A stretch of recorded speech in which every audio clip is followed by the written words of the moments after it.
Okay, good evening, everyone. I am your professor, Suki Steckel, and this is your summer course for neurophysiologic social work.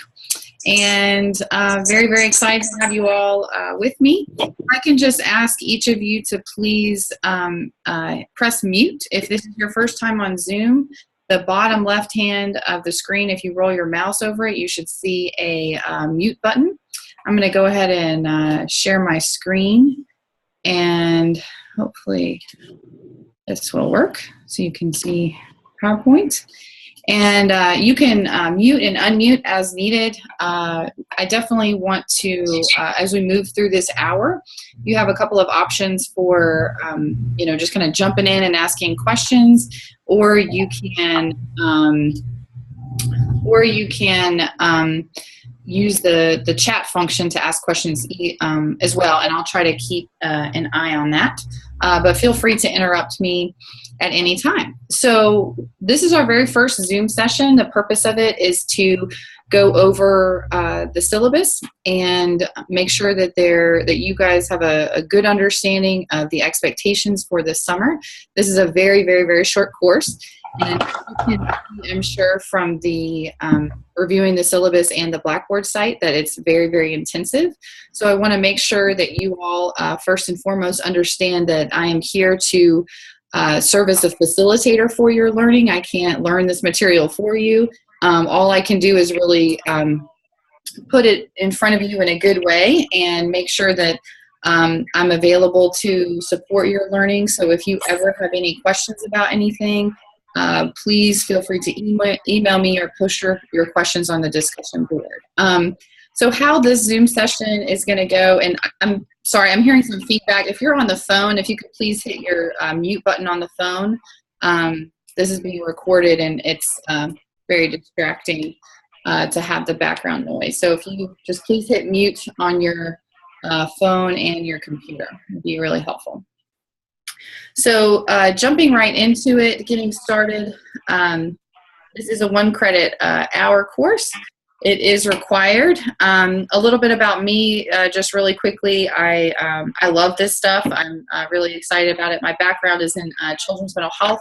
I worked for many years with the state of Tennessee Department of Mental Health and Substance Abuse Services, and where I definitely gained a lot of experience in organizational development and interagency collaboration, which I am also pretty nerdy about, as well as public policy. So I'm definitely a macro social worker, but I really appreciate this material for its use as we look at infant mental health, early childhood development, and definitely development across the lifespan. So no matter what population you will be working with, all of this information is relevant. And we are the only Masters of Social Work program in the entire country that bases our entire human behavior in the social environment curriculum on this neurophysiology and epigenetics research. And so you've probably noticed that you don't have a text, and that's because there's no possible way we could have a text for this material. It's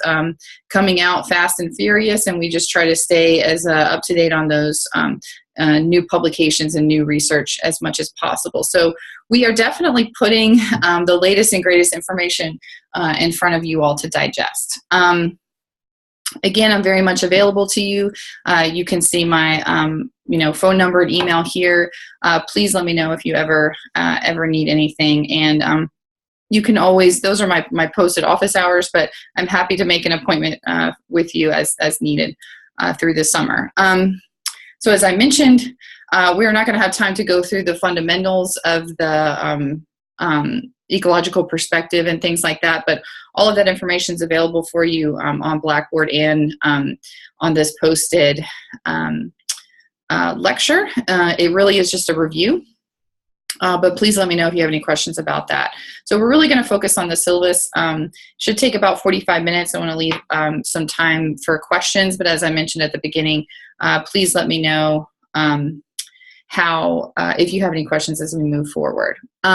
So we will have a weekly Zoom session from 5:30 to 6:30 p.m. Central Time. There is no formal attendance policy because I know that you all are probably across the country and even the globe, as all my other online students are. So there's no way to make a perfect schedule. But I do expect you all to attend as much as possible. The format of the weekly sessions is really going to be a Q&A, because all of the work for this course in preparation for the Zoom session you all are responsible for prior to 5:30 on Wednesday every week. And we'll go through that in more detail as we move forward this evening. But just know, if you can't make it, it's not the end of the world. I stay here at the office every night, and I upload the recorded sessions. It takes about 30 minutes. And I have a YouTube channel, and I will send a link out to the recorded lecture immediately following the end of each Zoom session. So you will be able to see these weekly, barring any unforeseen, technological difficulties, which hopefully we won't run into. Okay.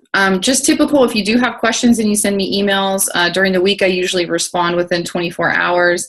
On the weekends, usually closer to 48 or 72 hours. But because this is such a short session, I do stay pretty tied to my email. So again, please let me know if you have any questions. The teaching methods, again, the Zoom sessions that we will have after this one, I'm going to be doing a lot of talking tonight, but for the remaining 3 Zoom sessions, the format will be, they will be an hour. I will do about a 10 to 15 minute kind of lecture of the highlights, really just reviewing what I think is kind of most pertinent, although all the information is really important. But I'm going to just talk about it in my own words, in my own language.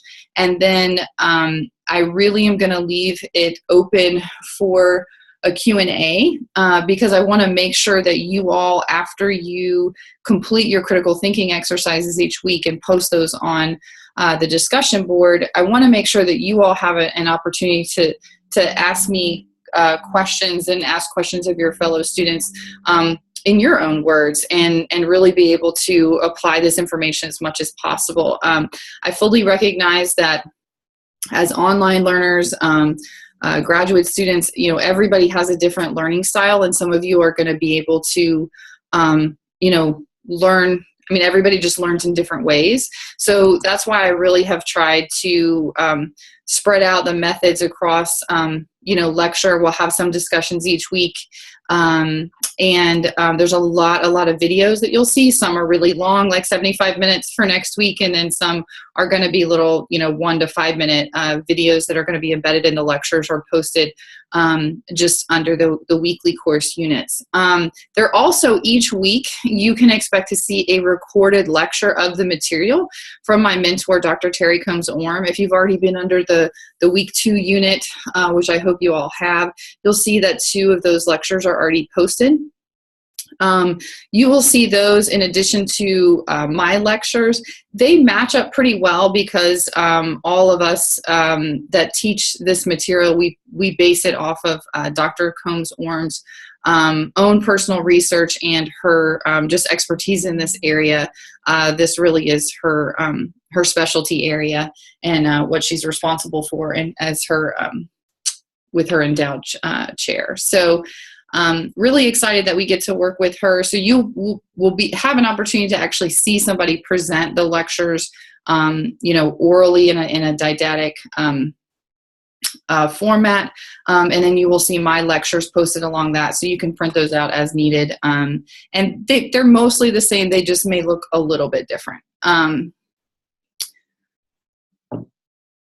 So moving on. Just know that when you're posting information for the discussion boards, all of those critical thinking exercises and a lot of the material will be, I just expect that you all will really follow, guidelines, follow our social work values and code of ethics with being respectful and open-minded for differing views. There definitely will be opportunity for you to kind of dig into really applying this information to real world settings. So I hope that you treat this material with respect and treat all of the your fellow students with respect as well. Plagiarism is really, really important. If you participated in the orientation earlier this summer, hopefully you got to receive some good information about how to avoid doing plagiarism. It's a really, really big deal for our program. And essentially the simple issue is just simply don't do it, and don't try to pass off other people's work as your own. I don't expect that from any of you. I'm sure that you all have been writing papers for many, many years and are really old hats at using APA and citing and paraphrasing appropriately. But I do have a number of resources under the writing resources. Please, please, please go on that. I use that same set of resources across all of my courses, and think that it's really valuable. A lot of them are really short, easy reads, easy to understand, but can sometimes make the difference if you're still kind of confused about, well, when do I quote and when do I paraphrase, and how do I do in-text citations correctly? And so simply just not knowing if that is, what APA format is, ignorance of that is just, it's not an acceptable excuse. We really do at this level expect you all to know that. So I put a lot of resources on there. If you have any questions about that, please, please, please let me know. You are expected to have in-text citations and references, although you won't have a formal reference page. You can just put them at the bottom of your post on discussion board. That's where this is really relevant to you. And then also know that I put all of the discussion boards through the Safe Assign process, so they are cross-checked with the entire contents of the internet. How they do that, I just simply don't know. I just accept it, love it, and move on. But it does cross-check the internet and all papers and things that have been submitted through this program as well. The Purdue OWL website is also a great website for APA format. So please, as we move forward, let me know if you have any questions. So a little bit about this course, and I apologize, I'm talking really fast. We have a lot to cover, but again, please stop me if you have any questions.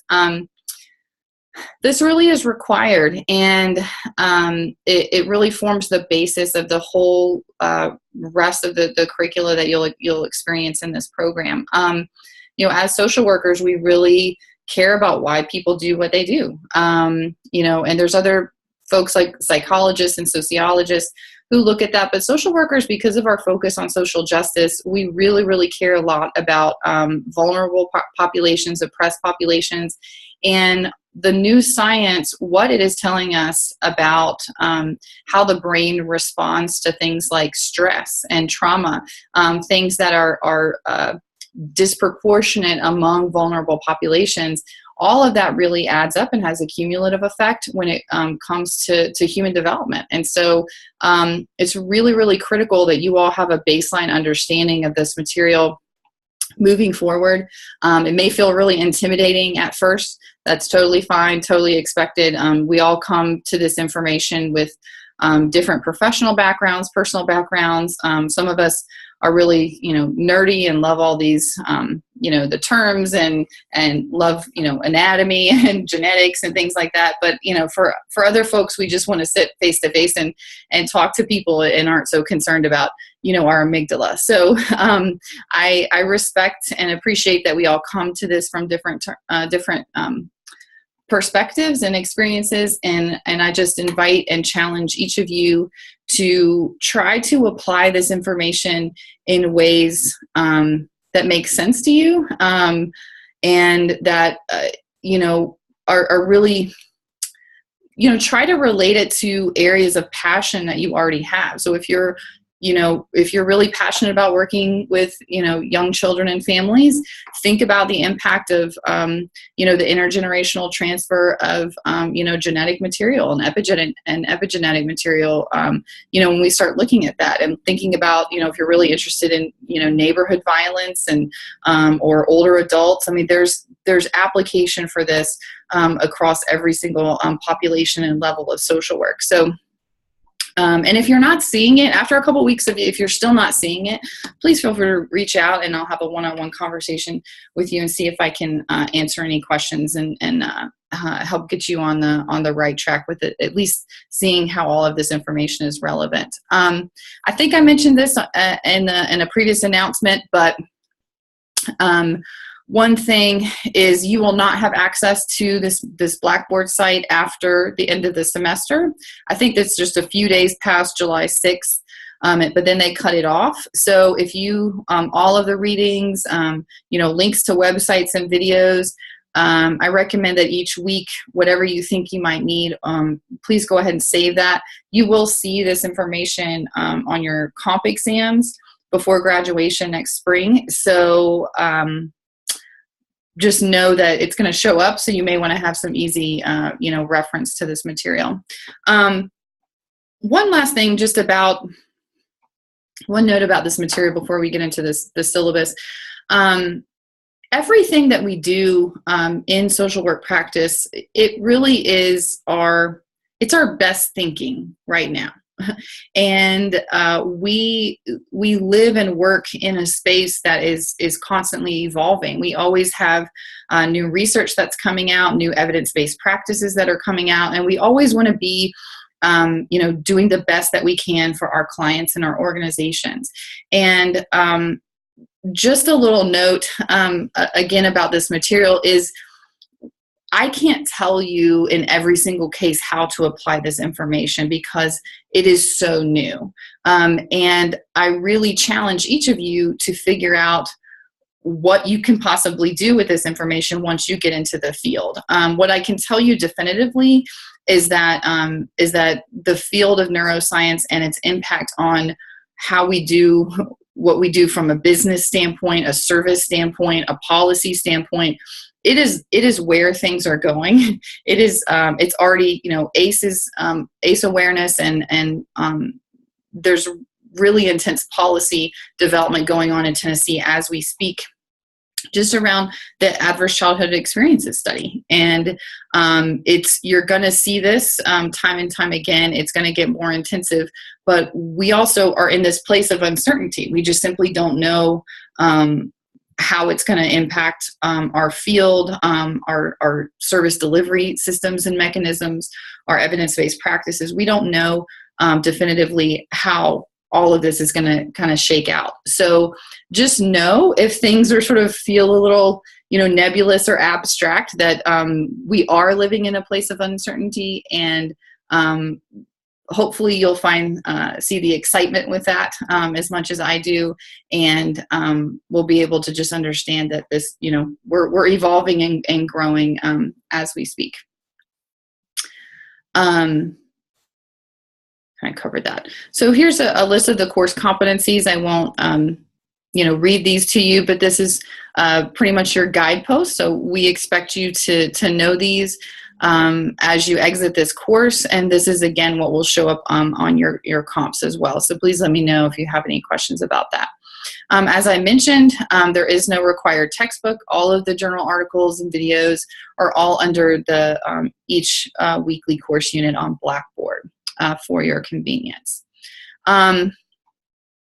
This course is delivered normally under Social Work 513 in the fall. It's the first introductory course when you're coming into this program full time, and that's a 4 credit hour course. And so normally I get 4 hours with folks in the classroom, or 4 hours in general, but with you all in the summer, we just have 4 weeks. Really 5 weeks and 1 hour, and it is really intensive.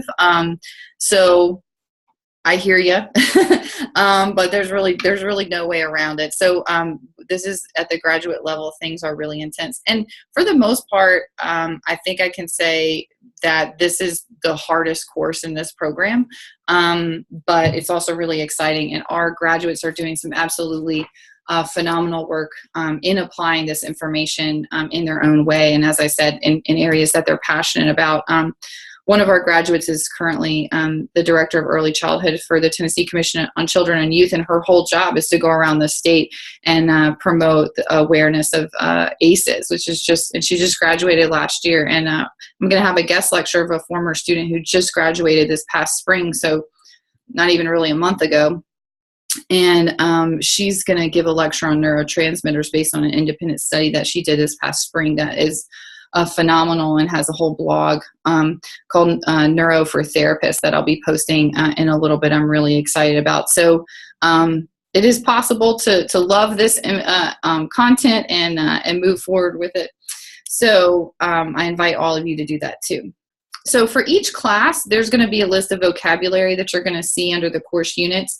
Moving forward, you're going to see some changes to that list in that I'm going to highlight in some way or asterisk a list of vocabulary terms that I want to make sure that you cover in your critical thinking exercises. I hope to have that done for at least next week by tomorrow. So don't fear if you've already started working on your CTE, that's fine. Just know I'm going to kind of at a minimum ask you to make sure that you've covered some of that vocabulary. In 250 words, it's really impossible for the most part to integrate, 14 required readings. So I don't expect you to do that. I really expect you to just, do your best thinking. And we'll get into more discussion about that here in a minute. So each week, there's vocabulary to learn. There's required readings and videos, the PowerPoint lectures, and the recorded lectures with Dr. Combs-Orm. The quiz and the post of your critical thinking exercise on discussion board. So that's a lot each week. That's why it adds up to 12 to 15 hours for the most part. And then in addition to our Zoom session. So I really expect, minus the quiz, I expect you all to have the first 1, 2, 3, 4 items on this list done prior to coming to the Zoom session. And that's really so you can come with, your great list of questions and we can have a interactive discussion. So your grading, as you can see from the syllabus, there are 4 weekly quizzes worth 60%, and there are 4 weekly discussion boards worth 40%. So each quiz is 15 points, each discussion board is 10 points. So I'll be grading on that scale as outlined on Blackboard. So for the weekly CTEs, don't forget that there's 2 major goals, and that is 1, to address the question that is posed. The CTEs are structured in such a way that we're really trying to get you to think outside the box and figure out how you would apply this information to a real world scenario. Many people submit, that I've seen in the past, submit fabulous CTEs that it's really clear that they've read the information. It's clear they understand the vocabulary. They're really synthesizing the readings, but they just simply didn't answer the question. So don't forget about that part. When I'm looking at these and grading these, I really look at these equally. So just because I feel like you understood the reading, that's half the battle. It's really applying it to this question. That's the other half. And some people do a great job of answering the question, but don't really do a great job of integrating the reading. So try to strike that balance as much as possible. There's a number of instructions on Blackboard, and they are always due. I think it's by 5 o'clock right before the Zoom session on Wednesdays. And quizzes are always due the next day. I have it structured that way. I have the quizzes due as late as possible. I think it's 10:59 p.m. Central Time, which essentially translates to midnight Eastern. So that's as late as I can go on the deadlines for the quizzes, and that's because I don't want you to be holding on to this unit. We have to move really quickly. So I want you to have an opportunity to clarify any of your questions on our weekly Zoom sessions, and then turn around and apply that information to those quizzes. And again, think of the completion of the CTEs as studying for the quizzes. If you do a great job on those CTEs, I would fully expect you to do well on the quizzes. I give you all a lot of time on the quizzes. I think at least 45 minutes. I expect they'll probably only take about 15 minutes, but I don't want y'all to stress about the time. I really just want you to focus on applying the information that you've learned. And also the quizzes just in general are really straightforward. I try not to be tricky. If something feels like a trick question, it probably isn't. So know that. That's not how I roll. I don't like that kind of stuff. So they are pretty straightforward. So as I mentioned, the time to complete your CTEs before class to make sure that you understand what you still don't understand and what you still have questions about, so you can bring those great questions to our discussion. Always, every aspect of this program is delivered in APA format, so any written assignment always needs to be in APA format. Again, because this is a discussion board, I don't expect you to submit a separate reference page. I just need for you to list those at the bottom of your 250 words. Definitely, I recommend that you go ahead and write these and edit these in a Word format before you cut and paste them into the discussion board. And really don't go over 250 words. I know, I'll just pause for a moment and talk about this. The ability to understand, synthesize, and apply, or really write and essentially communicate your understanding of very complex and sometimes disparate information into a very streamlined, 250 words, which is essentially one page, double space. Your ability to do that moving forward, you will never not need that. You will just simply never not need to know how to do that. It translates to writing case notes for clients. It translates to writing, talking points for your supervisor, summarizing reports for your CEO. I mean, it's just incredibly valuable. And also, we like this format because if you can't write and answer a question about this material, chances are you probably don't understand it. So we really want you to be putting these in your own words. Keep those quotes to a minimum. You can use them, but don't probably use one more than a sentence. This is really about using your own words. There are 2 exemplars that are pretty good that I've posted online. So please read those before you do your first one, just so you can kind of see, are you kind of in the realm of what I would expect. And I get a lot of pushback pretty much always from students that say, there's no possible way I can do this in 250 words. And I promise you that you can. And the exemplars, they're students just like you. And they're written by students just like you. And I promise you that you can do it. And it will be such a skill for you to take with you, over and above just your understanding of the content. Do you have a question? Yes. My question is for the CTE is that if you read the topic that you're given and you have a similar professional experience, can you apply your own professional experience into the CTEs? That's a really, really great question. Normally, I would say I always recommend that you apply your professional experience into your writing and assignments. For the CTEs in particular, I would recommend you probably not doing it, or at least try to do the first one without doing that, simply because those 250 words, they represent, in a way, the way I kind of think about it is real estate. So you would be taking up a lot of real estate within a very short page limit for you to show me that you understand and that you have read and understand the material. So every sentence that you include that's about your personal experience is a sentence that you're not showing me that you've read and understand the material.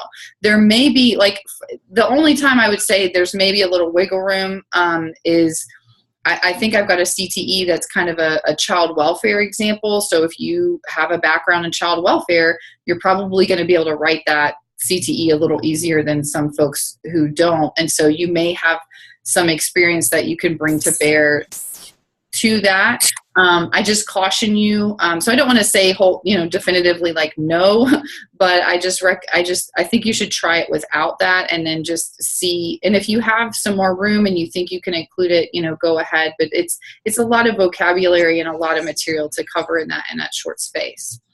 Okay, thank you. Great. Oh, sure, Lauren, go ahead.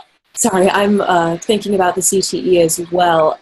So it would probably be more important for us to show that we understand this information and the articles posted versus trying to make our point to answer the question with other academic journals that could potentially support it? So, okay, here's what I have to say about that. You are absolutely allowed to include other academic journals. In fact, when I do this kind of normally as part of the other longer 513 class, it's actually required that you go and find your own article and add that to this list. I just was thinking that with the CTEs and the quizzes each week, that was just getting a little excessive, and I was starting to feel for y'all. So I kind of took that requirement out. But you absolutely can. So it's not wrong to do that.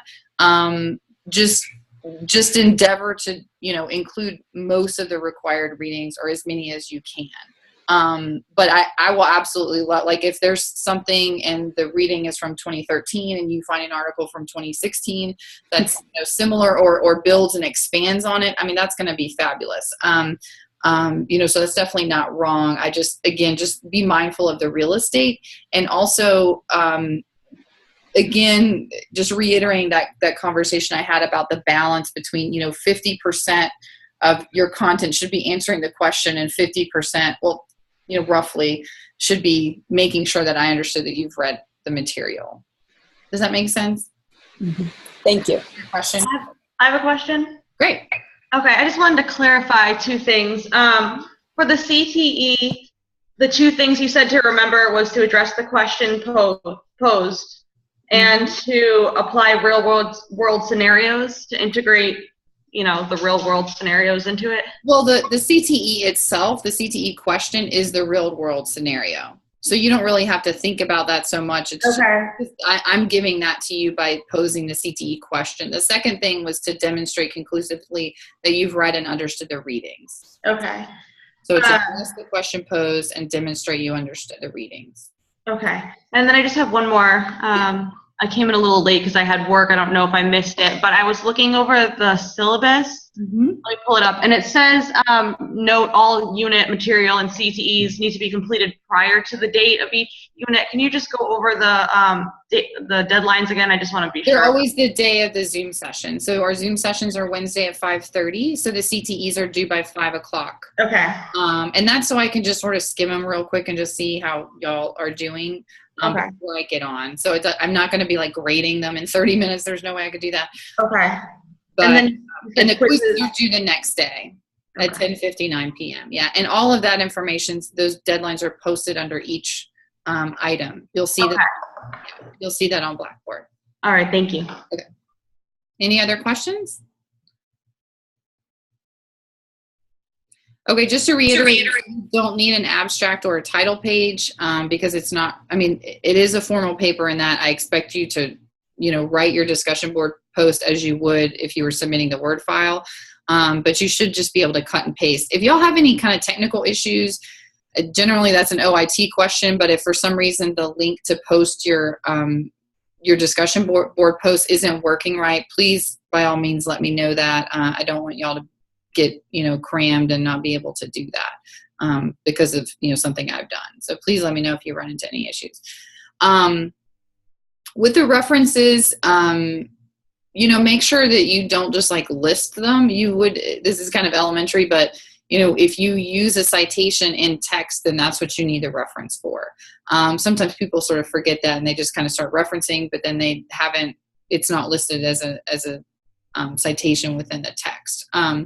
And you want to use the majority of readings, as many as you can, and obviously never cite, Wikipedia or Google or, nothing that's from you really want to focus on the journal articles for this piece. Let's see. I mentioned the writing resources and writing skills, so please review those on Blackboard. Grading values, I would love for all of you to get A's in this class. That's fabulous. Note that's a 95 and above. That's really hard, and it's really outstanding. It's exceptional performance. You are consistently exceeding my expectations. if you do a fantastic job and you meet every single one of my expectations that I've outlined in this course, that's a B, and that's awesome. So, you know, everybody kind of has a different attitude about grades, and a lot of people get, you know, have a lot of concerns, and I fully respect and understand that. I just like to remind you, one of the things that our program director, Kate Chaffin, says a lot about A's is, you know, if you believe that what you submit in writing is would be essentially worthy or deserving of publication in a journal, in a peer-reviewed journal, that's an A. So if you don't feel like it's there, then I probably won't feel like it's there either. But again, I just try to keep everything as clear as possible. So if you have any questions about that, you'll probably get the hang of it after just the first week. And just remember, you have some options. So, you know, maybe you can do really well on the CTEs and then the quizzes are a little harder, or vice versa. That's why I like to have the kind of 60-40 split there, so it's not so much pressure across the board. My in-class folks actually just have all the quizzes and they do the CTEs in class. So that's even more pressure for them. So hopefully this will balance out for you all a little better. But please let me know if you have any questions about these. So I'll just pause for a moment. Do y'all have any questions about the Blackboard site? I'm a big fan of things just being really clear and straightforward. So you might even see some repetition there just to make sure that you've seen some things. But do y'all feel pretty comfortable thus far, or do you have any questions? So are the Zoom sessions always going to be posted where this one was? You won't email them out, right? Yeah, they will always be on the course units. I'll probably, normally I do an announcement, but I kind of liked having them in both places. So probably for next week, I'll do an announcement, which I always do an email with. And then they're always recorded, and I'll always post the recording and send an announcement out about that when I do that.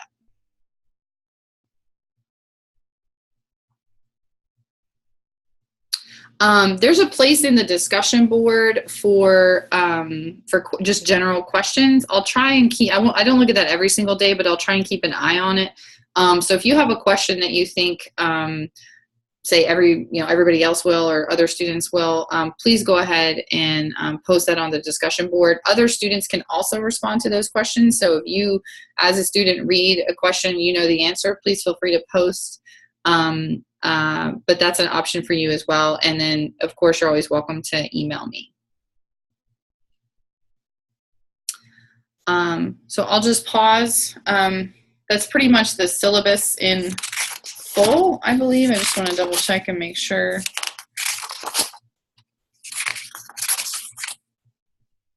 Do y'all want me to explain the rubric for the CTEs, kind of what I'm looking for? It's posted on Blackboard, but would that be helpful to go through that in a little more detail? Yes. All right, let me see if I can find it. All right.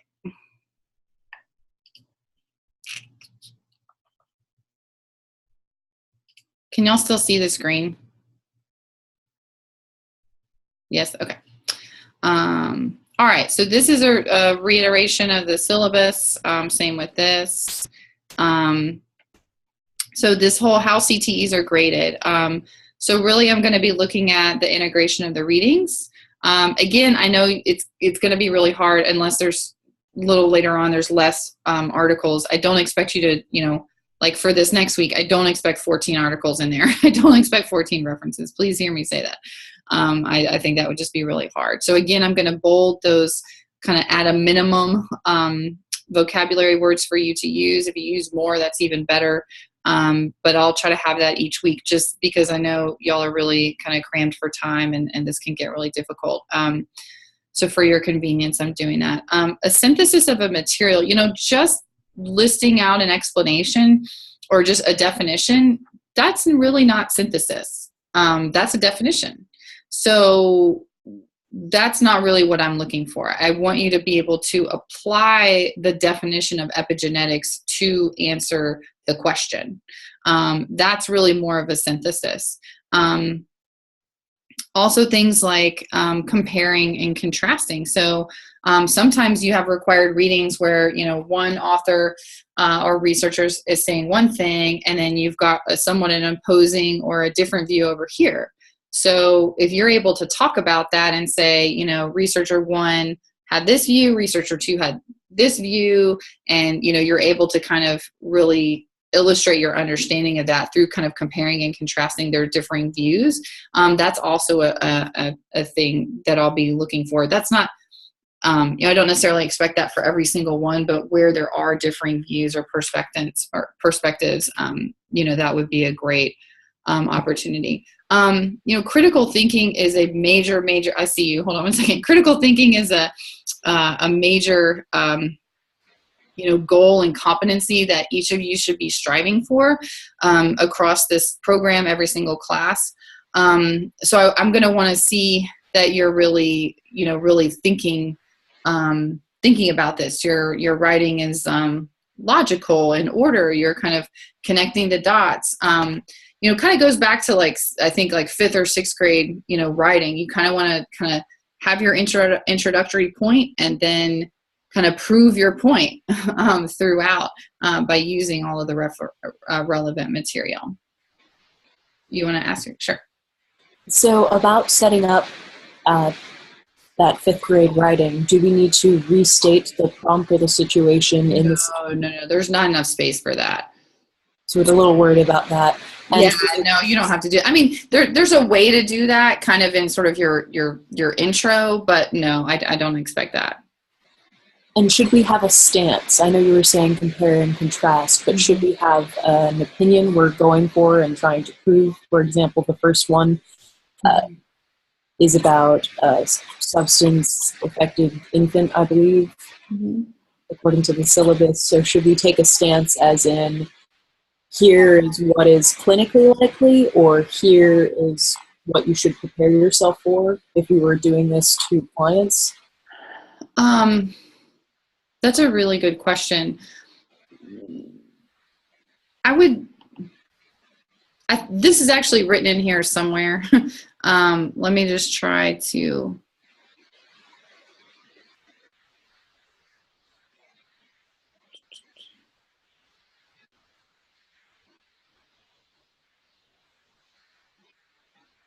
Maybe I delete, I think I shaved it down.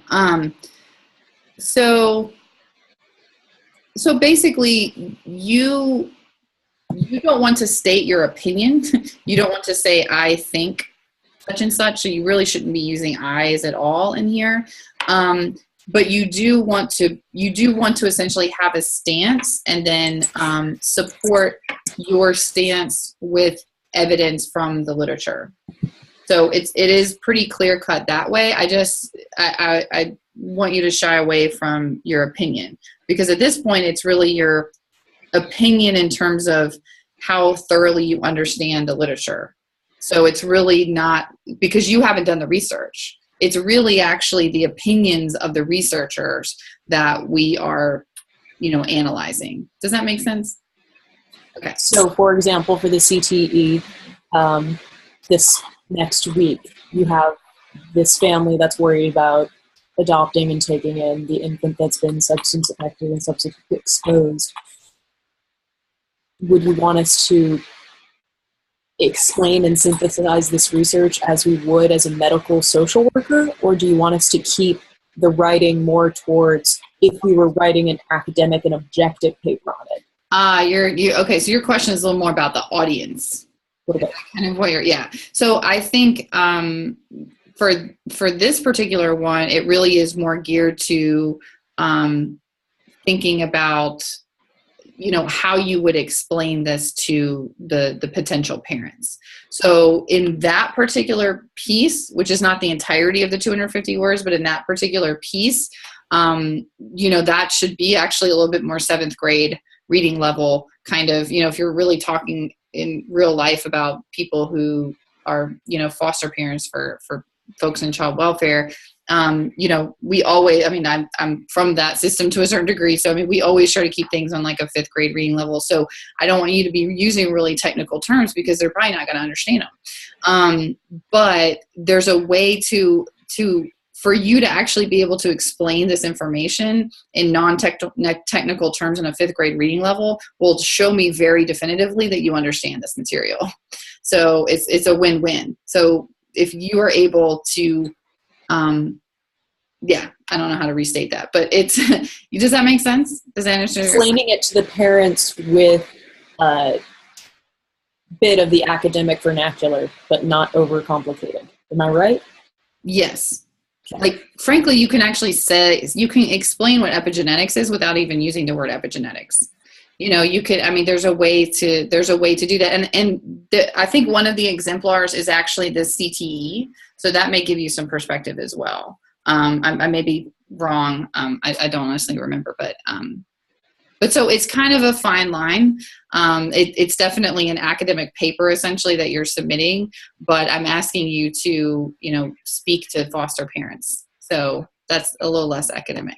That's really why this is kind of, you're applying it to a real world situation. So give it a whirl. Give it a whirl. It's probably going to be great. Sure. So essentially we're going to be writing the paper explaining it like we would speak to a client. Yes. Okay. That particular piece. Yeah. Mm-hmm. Okay. Yeah.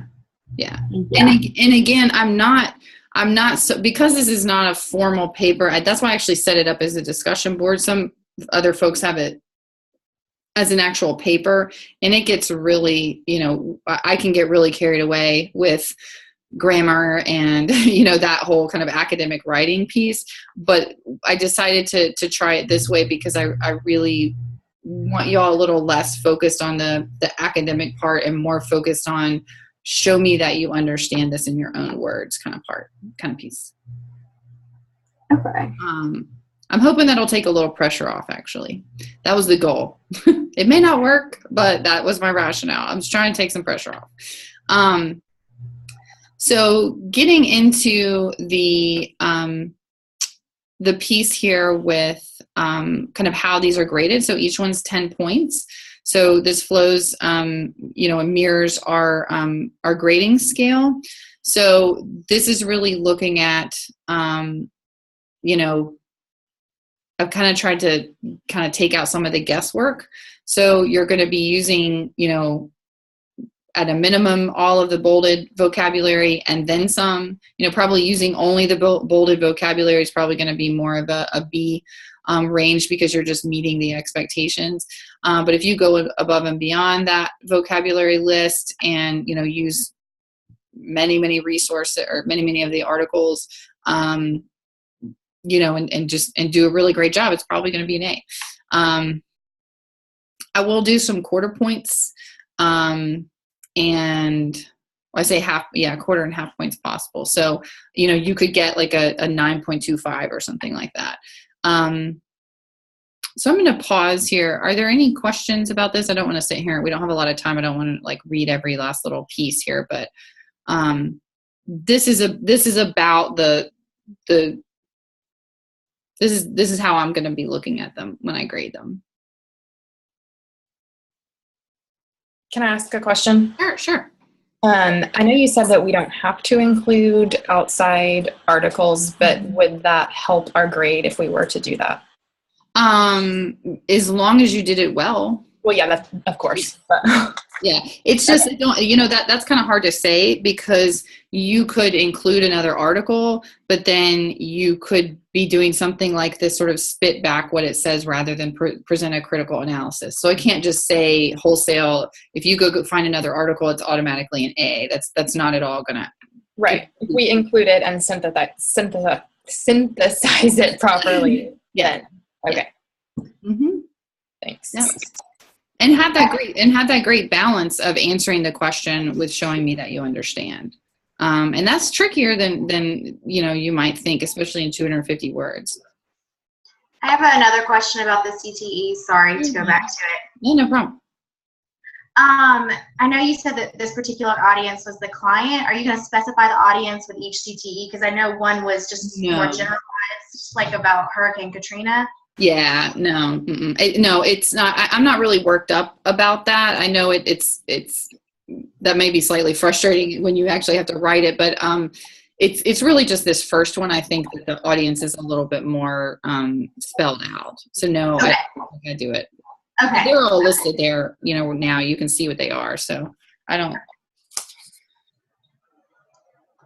Well, I mean, one of them is like CTE 2 says your job is to talk to the parents of someone who had a brain injury. So, I mean, in that way, it's like, it's like, how do you translate this information to parents? So that one, there's a little bit of an audience there.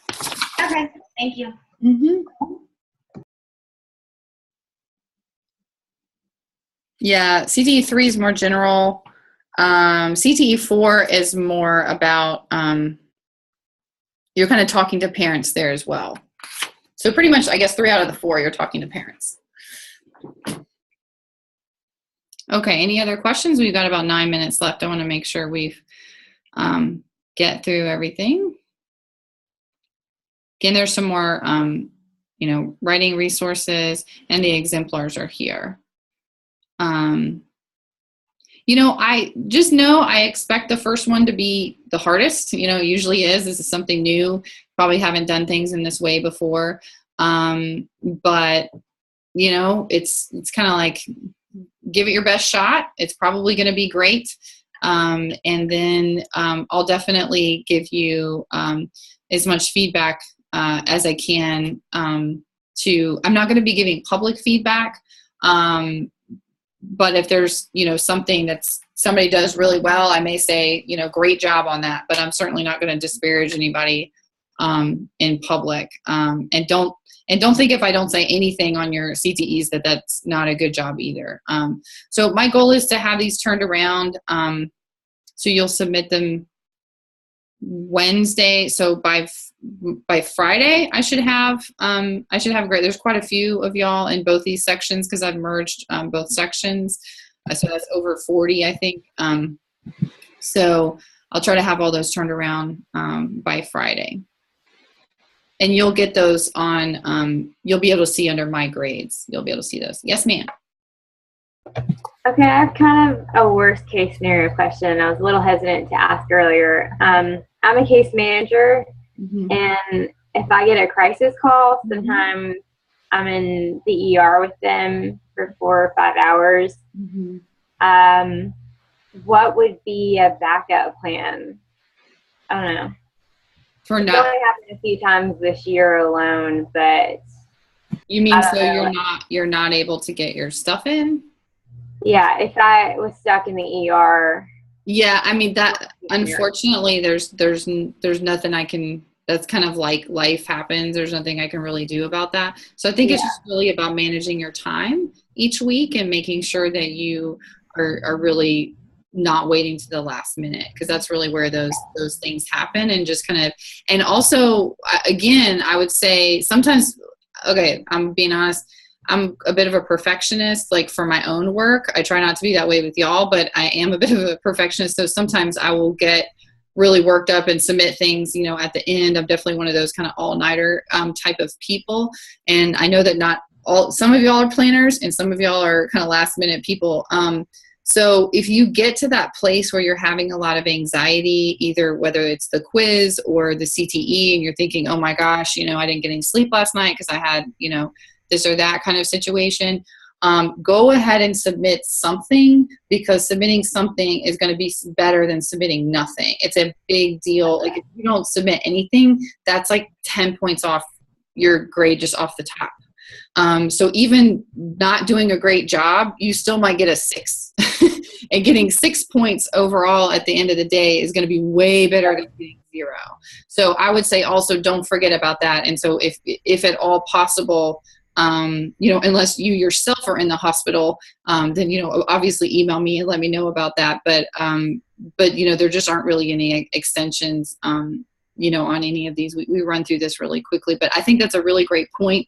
Life does happen. I mean, I might get sick and not be able to do a Zoom session. I definitely want to, have as much, grace with you all as possible. I guess my biggest advice is just try your best to just get something in, even if it's not perfect, and know that that's okay. Yeah, I was hesitant to ask because I know it's kind of, it's do or die, like in grad school, but the last one I was It's not do or die. It's not 5 hours. Don't put that much pressure on yourself. It's not do or die. It's okay. Even if you don't stay in this class, it's fine. Like, it's okay. Y'all are going to be fine. You're going to do great. I know already. Okay. Thank you. All right. And pat yourselves on the back. I mean, y'all got into this program. So, I mean, y'all got in. That means we think you can graduate. We expect y'all to do really well. Our program, especially our online program, has gotten very, very competitive. So bravo to y'all. And I think you're going to be great. And again, if you're really struggling, let me know, because I promise I'll work with you. Even if it's like evenings or weekends, I'll make some time. I know we don't have a lot of time this semester, so I'll do whatever I can to help. The quizzes, I'll just kind of go back here, since we have a few minutes. This is kind of the be-all, end-all of instructions. I'm definitely not your IT support. That is not something you want me to do, I promise. But, once you start, you got to finish them. And so, make sure you have the available time. I definitely don't recommend waiting to the last minute, but I know that that's sort of how this is structured. So don't worry about that. Each of the quizzes are going to be posted on a weekly basis. I don't want y'all to get overwhelmed. So I will have them posted a couple of days before they're due. I think that's about it. Again, I really don't think they'll take you more than about 10 or 15 minutes to complete, but I'm going to give y'all, oh, look, I gave you 50 minutes, not even 45. So I don't want y'all to be stressed about time. I know taking quizzes and tests can be very anxiety inducing, so that's not my goal. The extra cool stuff tab has a lot of really extra cool stuff. So, I know I asked y'all to look at a lot of stuff. None of this is required, but there's some really fabulous resources on here. Some of them, like these two, I think are repetitive. But there's some really great, great things in here. So, and sometimes I'll find, new articles just even, over the next couple of weeks, and I'll post these on here as well. So that's just kind of some extra stuff if y'all want to dive in a little deeper. Here's the discussion board. So I tried to put everything, really kind of self-explanatory and clear. But again, if you have any questions, don't hesitate to call me or email me. Email is always the best way to get a hold of me, the fastest way to get a hold of me. But I definitely am around via phone as well. So we've got a couple more minutes for questions. Are there any other questions? It doesn't matter how big or small. If you don't want to ask it, somebody else probably has a question. Thanks. In your own opinion, do you think this course will build a foundation if you are interested in taking a trauma certificate or a trauma field? Absolutely. We have an entire unit on stress and trauma. We go through the whole trauma cycle under this one, stress, trauma, and hormones. It's going to be I'm not even sure. Yeah, I've got most of it on here. It's going to build a lot, and especially, just understanding your own ACE score. Obviously, you're not required in any way to do that, but I encourage everybody to do that. Sort of like your Strengths Finder assessment. It just gives people a common language or nomenclature to work from across the field. But yes, I absolutely think that it will help give you an understanding for that trauma certificate. Okay, thank you. Mm-hmm. Hey, Lauren. Quick question. It just got brought up to me, I guess, looking at some of the vocab and things. Mm-hmm. Do we have to, or should we find a place to cite some of the terms if we're trying to simplify it that are sort of colloquial? Like if you're trying to explain cortisol to a patient and you say stress hormone or those sorts of things? Should we try and find a citation to make sure we don't get in trouble, or should we allow it to be jargon? Yeah, that's always a tough thing. No, I don't think you have to further define those. Again, sometimes this gets really confusing because when there's vocabulary, people think like, oh, I need to like write the definition of this, but you're really using a lot of real estate to tell me a definition, whereas if you just use the word appropriately in a sentence, I would know that you knew the definition. So you don't have to say epigenetics is blank, blank, blank. And then, what this means to our families is la-di-da. You don't, like, that's actually kind of a waste of space for something that's only 250 words. So I don't think that, yeah. Did I go off track or did I answer your question? Perfect. Okay. All right, great. I'm trying to see if there's any chat. Okay. There's no chat questions. Okay. All right. Well, I want to be respectful of everybody's time. It is 6:30. But are there any other questions? Going once? Going twice? Well, I'm really, really excited to work with all of you. Do not be afraid or hesitant to contact me. I am here to support you. I'll do everything I can to help. I think you guys are going to be awesome. And just know that this is, give yourself some grace, give yourself some latitude, expect this to be hard at the beginning. And then by the time July comes around, y'all will be like, psh, I got this. So look forward to getting to know y'all through reading your CTEs, and look forward to hanging out the rest of this month. Everybody have a great night.